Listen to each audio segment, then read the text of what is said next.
Hi, it's Kia. I invite you to read with me. Today I will be reading an article in the New York Times. The title is High Anxiety, and it is written by Jodi Rudoren. I never take drugs at work. I'll show you the photo.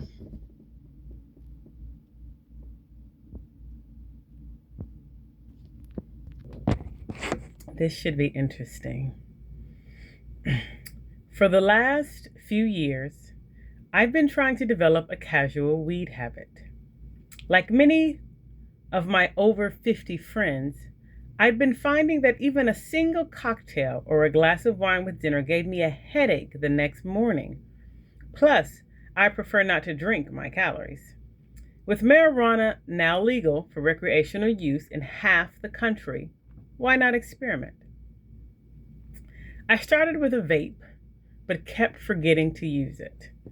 Then last summer, I dabbled in THC seltzer, refreshing, low-cal, and a nice little buzz. A couple of months ago, after a detailed consult at a dispensary, I walked away with a tincture for my arthritic feet, some gummies for play, and other gummies for sleep.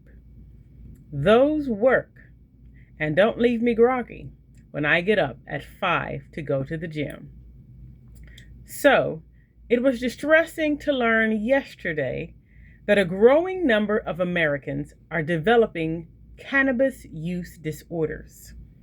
That's healthcare speak for addiction or abuse. A national study found that 9% of American men and nearly 6% of women reported symptoms of the disorder in 2024, up from about 7% of men and 5% of women. Some people with the disorder can't quit.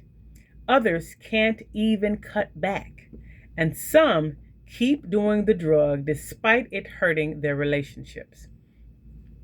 The main reason for the spike, experts say, is that a lot of weed now contains much higher doses of THC.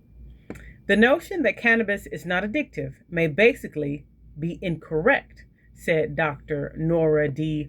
Volkow, the director of the National Institute of Drug Abuse and the paper's senior author. The higher the content of the drug, the higher the risk for addiction. By the numbers. Usage. In 2024, 26% of men in the United States reported using cannabis, up from 22% in 2021.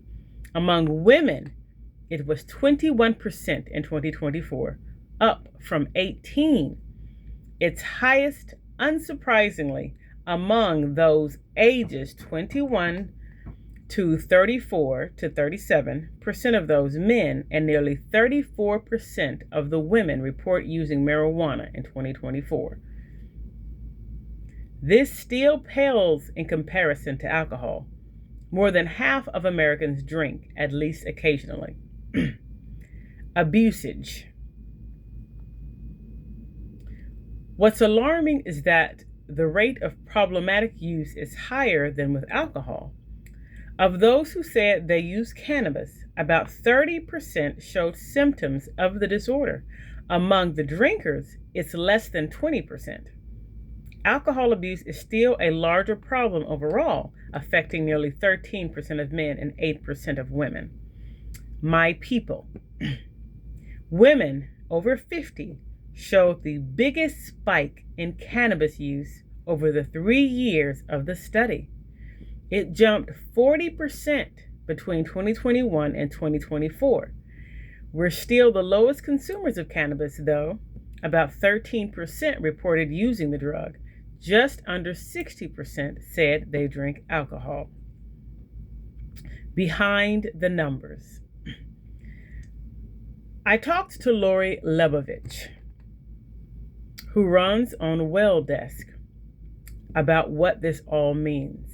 Who runs our Well Desk, about what this all means. The jump in use is no surprise, she said, given that cannabis has become legal in more places at the exact same time, that scientists are finding more and more connections between drinking and deadly diseases like cancer. Some groups say there's no safe amount of alcohol, Lori told me. Weed has also been linked to increased risk of stroke or heart attack, as well as memory loss. Those studies also suggest it can reduce pain. I know a lot of menopausal women reaching for gummies to relieve stress or help with sleep. We're in that sandwich generation moment, caring for aging parents and cranky teenagers alongside our careers and fitness regimens, and we can't waste even an hour in the morning recovering from a hangover. The problem, Lori pointed out, is that we have grown up believing marijuana is not addictive because it's natural. That may have been true back at Woodstock, but the weed that people are smoking or swallowing now is up to 15 times stronger. And while there are a lot of rehab programs for alcohol addiction, resources for cannabis crisis are scarce. Addiction, memory loss, stroke. Maybe it's okay that I keep forgetting to use the vape. Thank you for reading with me.